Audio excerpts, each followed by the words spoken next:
that is the way it goes, as it has gone for most of League of Legends history. Yeah, it's been a while since choosing red side was a priority.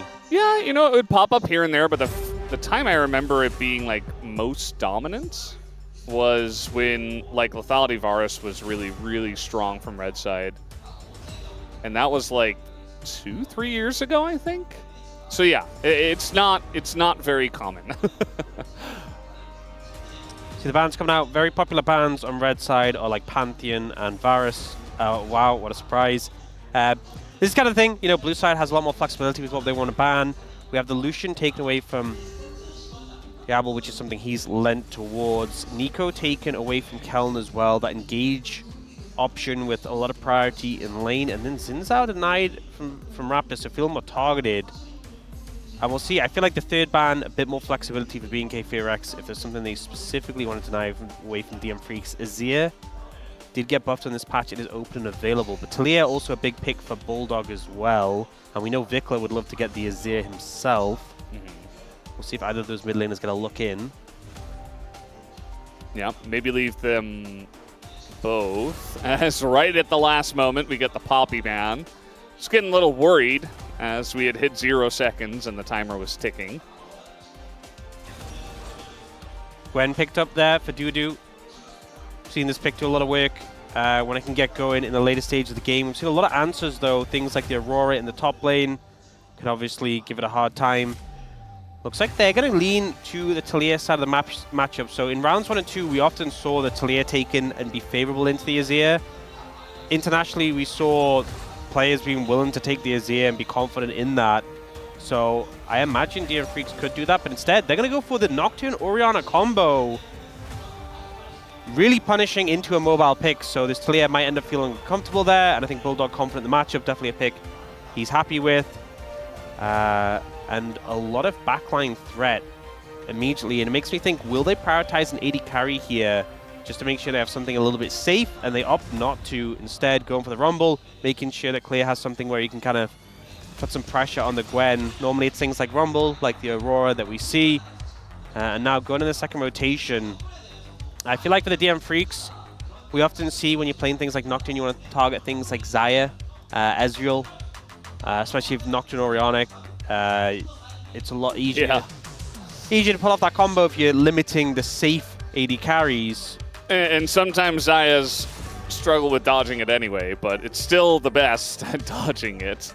I feel like Senna also is kind of sleeper, because when Nocturne pops his ult, you can pop your E, and he can't target you with the ult. So I feel like if DM Freecs do ban like Xayah, Ezreal, maybe we see BNK FEARX go Senna on 4 if they feel confident. We'll see if they opt to go in that direction. Maybe DM Freecs do ban the Senna out. Right now the Bard denied by BNK FEARX though. Yeah, the Bard and the Orianna together with the Nocturne is something we saw from Gen.G at EWC, right? So that combo, they were paying attention, and it is pretty disgusting. So a good idea to deny it, I would say, especially with the popularity of Bard going up so much. Opting for the Tahm Kench ban as well, figuring that, you know, if you time the combo right, even Ezreal can end up in trouble.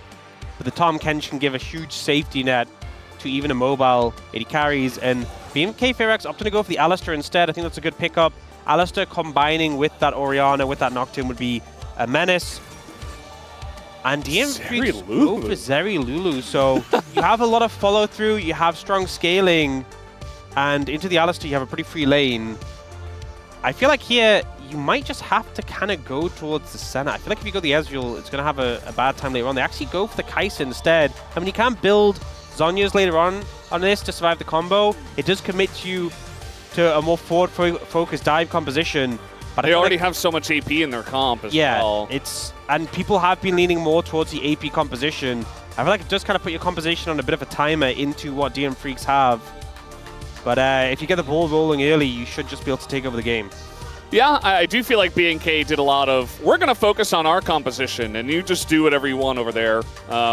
Because their comp, if you just look at their comp, it's amazing, right? Like, you have double CC for the Rumble, for the Kai'Sa setup, right? The dive. Talia Vi is incredible as a duo. So there's a lot of power, but it does feel like on the side of DNF, they also have a ton of power as well. Like their dive composition, their ability to pick off some of these immobile carries like the Taliyah, like the Kai'Sa, who does have, shielding and some mobility, but then you've got the Zeri in the late game. It just feels like they just kind of win when that happens. I'm just a bit concerned with Zeri being picked into Vi Taliyah. Seems a bit dangerous. Also, if Nocturne falls behind, if you're not the one who's able to always start the fights, there's a lot of vulnerable targets who can be aggressed on. You have Vi, Alistar leading the charge. If one of them hits a combo, Orianna's vulnerable, Lulu's vulnerable, Zeri's vulnerable. I feel like, yeah, if we see this game go even and get to the later stages, DM Freecs should have a lot of confidence, but I'm not sure that BNK FEARX can let that happen. And Diablo's Kai'Sa is pretty insane. So that's another thing to think about. We might not even get to the late game. Let's hop into the Rift for game number 1.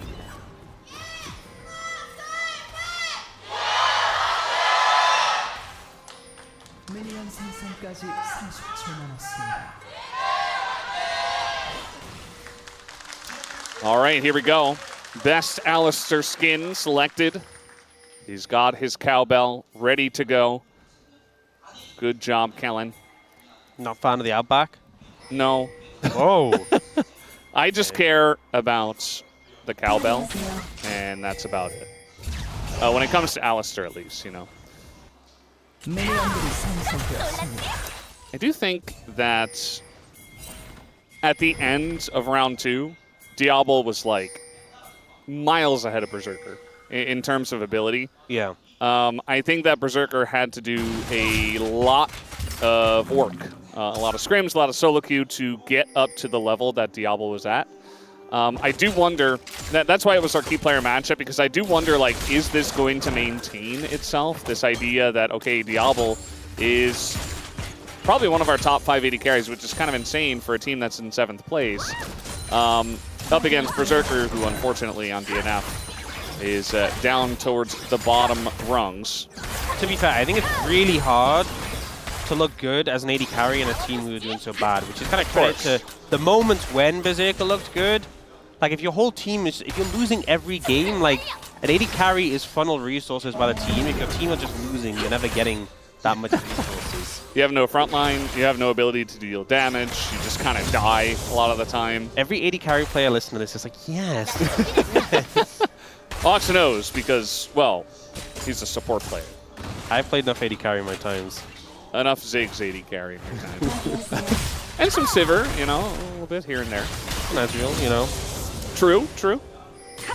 But so far, Bulldog having a good time in the mid lane. Bot lane, understandably, having Cryo in this matchup against Alistar, going to be a pretty chill lane for the Zeri and the Lulu. They're just doing a very good job of farming under the turret. Can sometimes be a little bit difficult at the very early stages for the Rumble, but he's doing just fine. Did look like Bulldog was doing a good job in mid against Vikla, who actually does have to TP back to the lane already. So that's going to be TP down here for the BNK mid laner. Yeah, just pick up the tier. It's not the worst timing for a reset for the Taliyah, but just getting harassed out pretty aggressively by this Orianna. That's the thing. I'm interested to see where Raptor can make his presence known, because into the Nocturne, Pioshik's just going to be wanting to farm up to 6. That's the game plan. If Raptor can get something done before that, which he absolutely has the potential to do on this Vi, then definitely can snowball things in their favor. Raptor going to get the scuttle. Looks like that is going to be spotted. We saw a ping come out from Life, so they know this is happening. And so just a trade of scuttles, whereas Raptor, they know he's down on the bottom side of the map, but they are still pretty far up the lane, as now looking to close in. Berserker and Life know now that they are in trouble, as they're going to go onto the Lulu, actually. Looks like Diablo was kind of calling off the play anyway, as they had gotten enough space, but it's still the flash and the heal out of Berserker and Life. I think all things considered for DNF, that's as good as it's going to get. With how overextended they were in that situation, with the fact that Raptor wrapped around, only burning the flash on Zeri and the heal on the Lulu, I don't think it gets much better on that. And, often you think that, burning the flash on the AD carry is worse than the support. But because Zeri is so mobile, this probably fares better. Zeri has better chances of making it out of a future gank than the Lulu does. So I think ultimately, the fact that they didn't die there, the fact that Lulu still has the flash, I think DNF played that about as well as they could, given the situation. Yeah, they were pretty far up, but they made their way out as Diablo and Kellen maybe a little bit too far away. They weren't quite able to close the gap very quickly, so... It's one of those difficult situations where if they start moving too soon, they give away that the gang's coming. Yeah. But if they don't move soon enough, then they're not in position to immediately follow up. And they were wary of the fact that maybe Pioshik could turn up if they overcommit. Maybe they could get caught out. Nice little steal coming in there from Pioshik.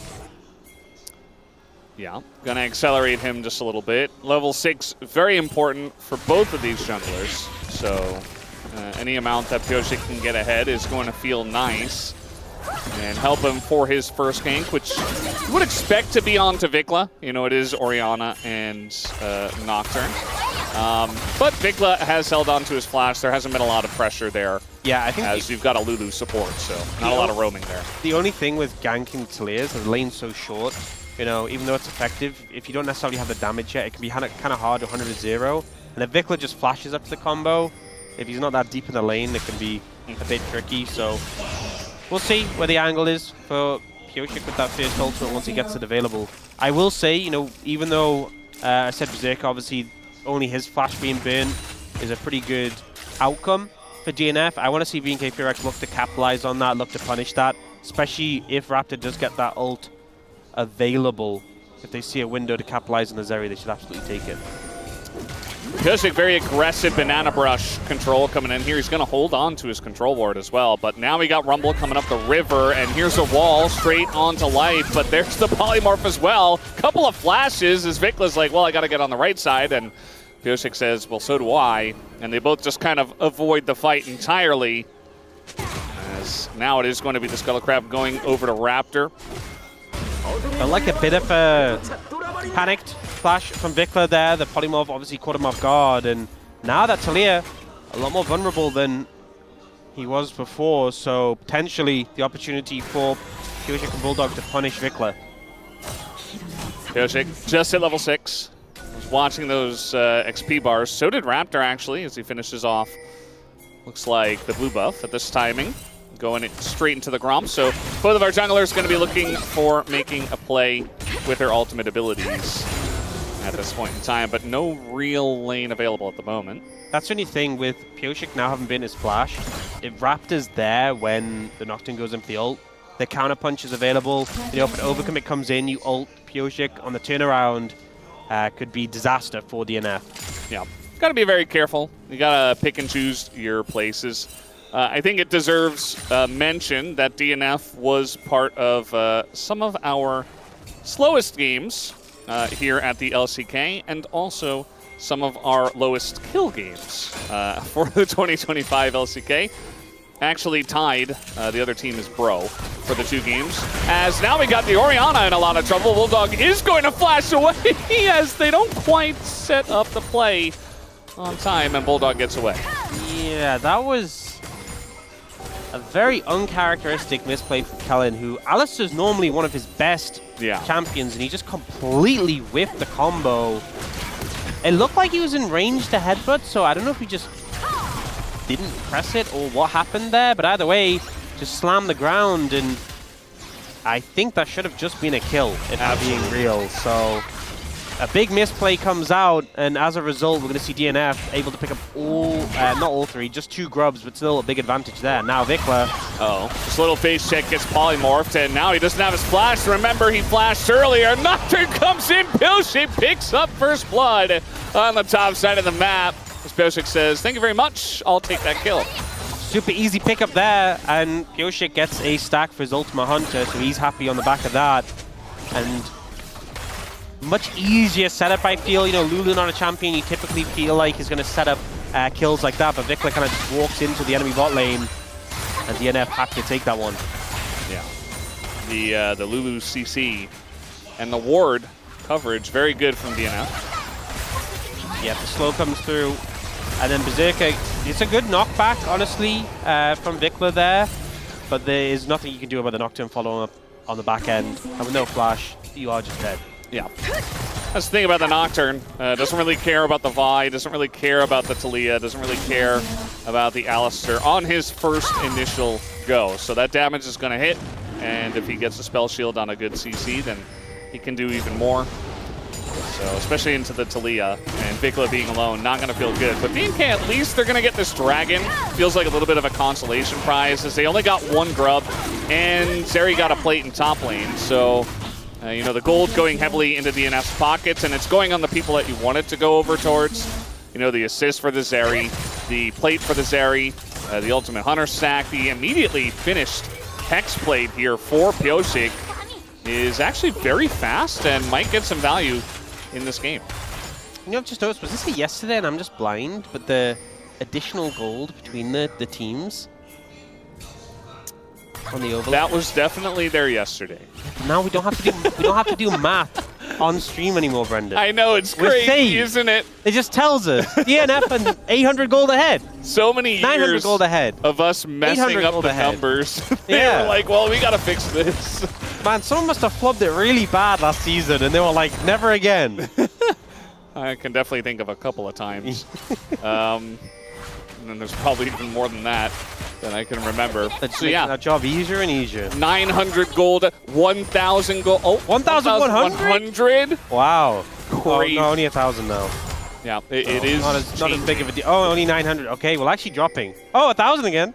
What do you think is the tick rate on the They're going to turn this off. Refresh? They're going to turn this off after this game, honestly, because they're doing this. All right, here we go. The combo not there, and he's actually able to wall away. And the combo, of course, was not there because Bulldog was mid. I just assumed that he would go for that play. It's fine. You got distracted by the gold. Yeah, that's my bad. Understandable. Yeah, so no CC really to come instantaneously to stop Vikla. A good ult away. And yeah, so we had one ult that got a lot of value from Pioshik. Second doesn't. But something I will note, so obviously that first kill he got an Ultimate Hunter stack, but he also bought the Hex plate. So look how quickly his ult is taken away, and considering this is a rank 1 ult, it's not going to be down for long. We got a fight in bottom lane, a lot of needles going into clear, but now Kellen is here, and even the last bunch of needles not able to finish off the Rumble. So Kellen, this time, you know, he didn't have to press any buttons, but his his presence at least is able to save his teammate. The zoning cow. Yeah. It's a very scary cowbell. Now looking for Dudu. All right, can he press the buttons this time?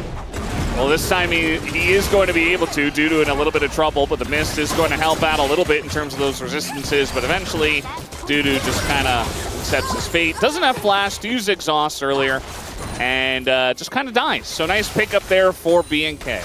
Yeah, I think after seeing the Alistar the first time to dissuade the play, I think Dudu needed to play with a little bit more respect. And BNK FEARX will get a reward on the bot side. Vikla also going to pick some plates as well as a bonus. Yeah. Do you see Pioshik's ult coming up again in just a few seconds? That timer very short already. Well, not really an opportunity to capitalize on it yet. And we'll see, yeah. I mean, I think just a little bit disrespectful here. CC gets layered really well. The stun to follow up. I think, honestly, even using the exhaust was a little bit ambitious for Dudu. Yeah. I think the second you see the TP, you gotta respect. Like, if there's no TP, even if there is no TP, I feel like you have to show a little bit of respect, at least wait a little bit before you're walking straight up to the wave. You just don't need to show yet. You know, I don't think they're in a rush at that point. Something to note is you have Dragon and Herald spawning at the exact same time, so... Whoa! Bit of a split up in terms of objectives there. All right, here we go this time again. The combo comes down, and there is flash available for Vikla, but now with the polymorph on top of it, you're just not able to play the game. So Vikla not having a fun time being targeted this much. Well, they did the combo. That's how it works. Oh boy, the overheat comes in from Clear. He's doing a ton of damage with those autos, but Clear! Oh, the ult is just totally gonna miss! And it wasn't gonna kill him anyway. Kind of came out as, I don't know, desperation. Looked kind of weird, but he got away at least. You know, I feel like if Dudu still had the exhaust, he would have had more confidence to play more aggressive. Probably would have got the kill there. But yeah, Clear, don't think he played that one really optimally. I think he just thought he had it in the bag and then kind of panicked on the back end. Threw his ult down a little bit skew, and here, yeah, this is the low counterplay combo. Yeah. Clear doesn't even waste his flash, which is the right call, but it just kind of shows how pointless it is. I guess maybe right after the Orianna ult, he could have flashed, but as you mentioned, there's no point at that point. No more clearing wards solo. Vikla, I think that's like off the cards, especially with Nocturne, his ult combo, his cooldown rather, this low. You just have to respect as well. Like, you just can't be alone in there killing a ward in the tri-brush. You're just gonna die. So. I mean, we just saw him ult. We have the replay. And look, it's about to come up again. Yeah. It's kind of crazy. So this is like the solo queue Nocturne. It's really fun. You don't see it work this often in Pro, but he's got an Orianna. As here's Dudu, again, very far up the lane with no flash. And, well, he's gonna... Oh, Raptor. Yeah, doesn't quite know the interaction there. I'm not sure if it's gonna matter, as Diablo is coming down here as well. And he will pick up the kill. So 338 gold there for Raptor, or rather for Diablo. And they're gonna get this Drake, so that's gonna be 2 Drakes for BNK. Yes, DNF did get the Heralds, which maybe they can throw into mid or top, which is a bit low. Yeah, it's not going to matter much, but this, I remember this was like peak Gwen is immune era when everyone was complaining about it, is that if Gwen just presses W, the ult gets cancelled and it goes on cooldown. Yep. So definitely a fun interaction. But I guess in this situation it doesn't really matter because you force the W and you just run Dudu down, but I guess you could have just run at Dudu anyway. Either way, Raptor does find the enemy top laner. It's taken down. The thing I will say, you were talking about the Hex Plate, the ult spam, how it's a solo queue build. I think we can rephrase it, Brendan. It's the Rise group build. You know? Yeah, I guess so. It's just so powerful. The thing is, like, we were seeing a bunch of it anyway before Rise group. But I feel like it wasn't never got any value. Yeah. As there is a wall, but he's just going to do a little spin as, oh, they're driving. Oh! He tried so hard. He got pretty far too, but in the end, it didn't even matter. Yeah, it's just extra gold for Diablo. So much for that Rift Herald's kind of consolation prize that DNF got. Didn't really end up doing anything. Honestly, respect for the effort though. Yeah. I mean, I was always hoping that people would do that more often, just against like Bard and Poppy. I think like if you took a wider circle, Trundle, maybe. you know? Yeah. Maybe not Poppy. Just gotta get in the practice tool and do some more reps, you know? Yeah. It's definitely possible. I wonder how many pro players have actually done that, gone in a practice pool and just slammed Herald and just done drifting reps. Based on what we've seen, I'm going to say approximately 0. Yeah, just around 0. Yeah. Maybe like 0.1. You know, probably 0. Hacker from the LPL has. He's the one. I don't know if you've seen his clip. I've shown you it. I've shown you it. Yeah, he did that escape one, and there was an edit of it. Yeah. The Fast and Furious edit. That was a banger. How about owner from EWC? Just going up into the sky. Life in a lot of trouble here, but he gets away for now. The follow-up comes in from DNF. Life will go down into Trina supports for now, as they're going in on a Raptor who also had to go very deep, and he's going to be taken down. It's 2 kills for DNF in the team fight. And DNF just decimate BNK FEARX. You know, Kellen gets exploded, his ult comes in, but the damage reduction isn't really enough to save him from the burst, and he gets it down quite late, and the follow-up damage, he gets shredded through. Raptor goes down quickly as well, and I feel like we're starting to see BNK FEARX fall further and further behind. Even though the goal lead isn't that much, the composition of DNF, if you're even at this point of the game, I think you're vibing. Yeah, and I do feel like in the past, they have been able to set up game states like this. What I'm going to be looking for is for them to continue with it as the game gets later. They look for the Lulu here. A lot of damage done. But the thing is, this burst comes in. Kellen ults, but I mean, he's already too low, and then he just gets shredded through the ult. Raptor gets decimated as well. There's so much damage coming out already from this DNF composition. There's no real... I mean, Alistair is a tanky champion, so he does not feel tanky right now at level 7, lowest level in the game. Feels like that Orianna just absolutely exploded him. Yeah, especially when now Life has finished the redemption, which a very nice, cheap support item. Kellen, well, he's got a Kindle gem. He's really struggling here for the gold to buy relevant items. Sports do love those Kindle gems. Yeah, they do, but they like their finished items a bit better. Yeah. Redemption it's been popping up more and more. It feels very strong. It just gets so much value if you get, like, the healing just so much in these fights. If you time it at the right time, hit the right targets, it can do so much. I mean, Locket's also a strong item at preventing burst, and I imagine that's what Kellen is going towards, try and mitigate that shockwave damage. But you saw just like, especially with the two items completed by Bulldog. Here we go, there it is, and the Kai'Sa, there's no hope for him. He doesn't have flash, he tries to barrier, but I didn't even see it, he just died. And DNF, well, this is the kind of composition that works for them. Just press your buttons together, and it forces you to be on the same page, and now they're going to be looking at Otacon. It's just press your buttons and go. It works so well. This is maybe what DNF needed this whole time. Now, BNK FEARX looking to potentially contest, but I don't think you can. One member down, especially due to threatening on the flank. But the problem is, you're giving up Otacon. Dragon's right there for follow-up. Maybe they can stall and wait for the AD carry to come back on the map. Diablo spawns now. Raptor going to start this one up, but the Otacon's down. We do have the smite used by Pioshig, and he doesn't seem to have another one. So it looks like DNF say, well, we got the Otacon that's better. Let's just back away. It is going to be a Mountain Soul point, though, for BNK, so pretty nice consolation prize, I'd say, at this point. You know, the Mountain Soul would be very nice in terms of surviving stuff like this.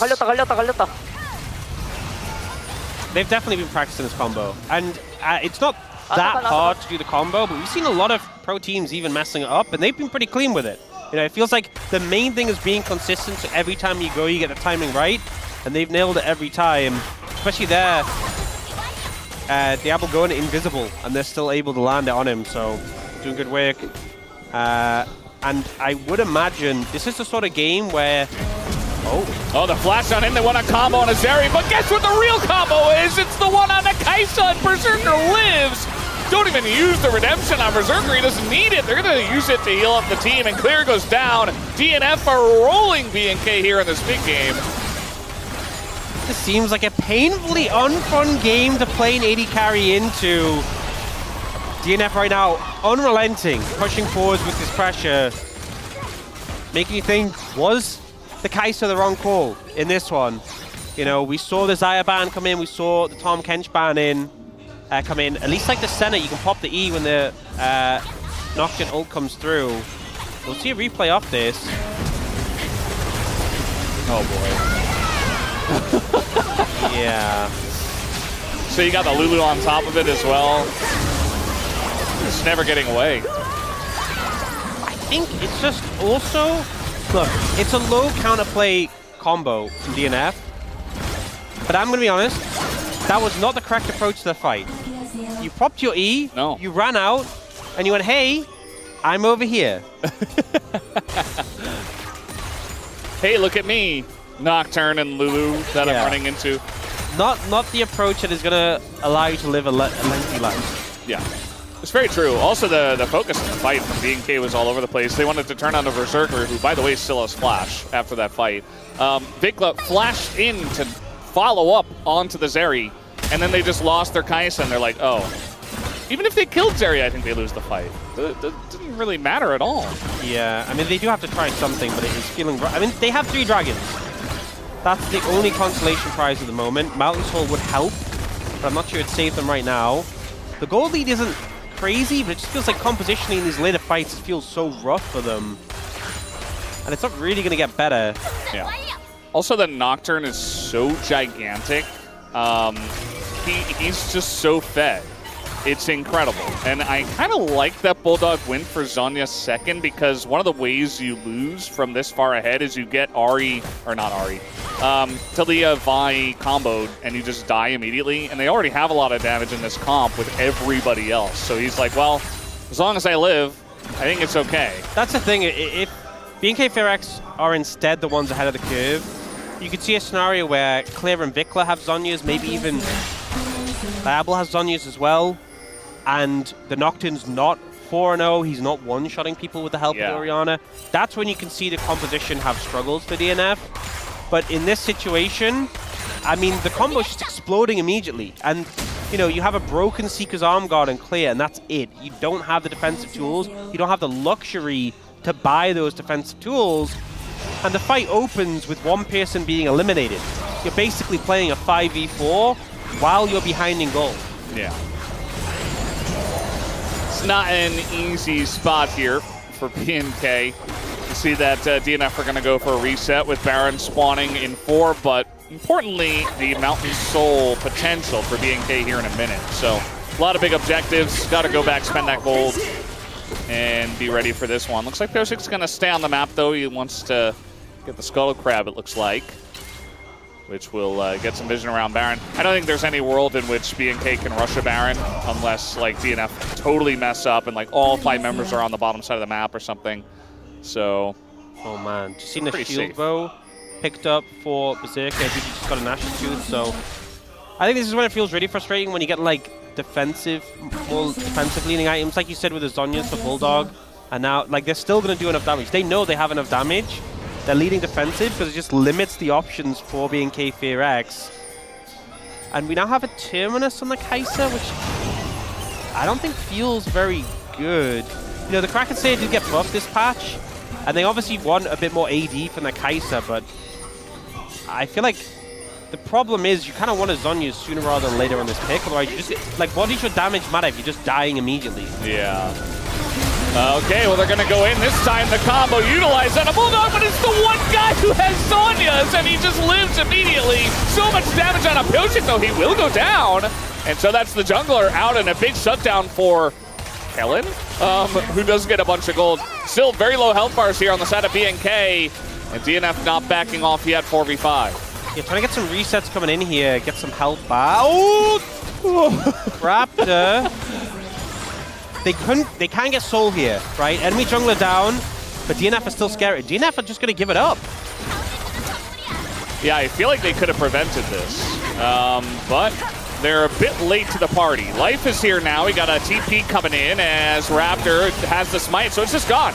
There's nothing they can do about it. Double TP comes in with the unsealed spellbook, and Kellen gets there as well, and BNK just get Mountain Soul.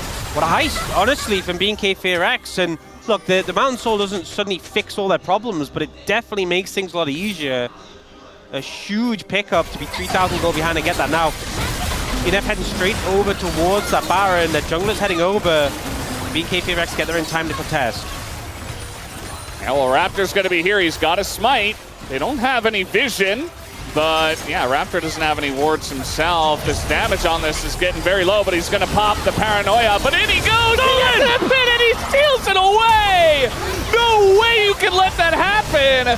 But huge from Raptor here. Clear, gonna live as well, and they get the combo out of Berserker. It's all going the way of BNK now, as it's a double for Diablo. We got a kill here for Clear, and the gold is immediately in favor of BNK. BNK FEARX just dragging this game back. It looks so doomed. So doomed. We'll see this play. So they start the fight on a Bulldog. Bulldog pops the Zhonya's, and then the ult actually whiffs here. Misses everyone. So when Pilchik goes in, there's no follow-up. We even see Diablo make a little bit of a mistake walking over some damage there, but here Raptor just slides in, grabs the Baron, and then in the ensuing fight, another mistake comes through because Bulldog, look, Clay gets chunked here, and then he ults, and as soon as the ult is down, they're like, well, it's go time. We can just dive in onto the Zeri. And you know what? I'm going to be real here, Brendan. I was like, how? Be real. I was like, how is this game turned around? How is this game state changed? I thought it was unlosable. And then I looked and saw his DNF, and I was like, well, we've seen this before. A tale as old as time. It is impressive, their ability to take a winning game state. And it's frustrating, honestly, because this game, they did so many things right. And now they're facing a Mountain Soul team, 2,000 gold ahead, and they're ulting into Zhonya's. Yeah, now they've got the Zhonya's. Now the items are coming through for BNK, and now Kellen is unkillable. Into the backline goes Diablo. Very risky here. Doesn't do quite a lot of damage, but Berserker has to back away, and they chop down Dudu as well. And Diablo gets that kill. Immediately goes into his own Zhonya's, and Clear is Clearing up Bulldog by himself, gives him the thumbs up. On top of it for some extra BM and BNK. They might have just won this game in the span of 3 minutes. It's insane. I am shocked despite everything. Despite everything we saw in round 1 and 2, the time off has just given me time more surprised by how matchups like this can go. BNK FEARX shows some great resilience, and DNF, it's another heartbreak. Game 1, there's still a series ahead, but this just feels like after all that time off, after all the work they must have put in, this must not feel good. I mean, there's no way it feels good for DNF.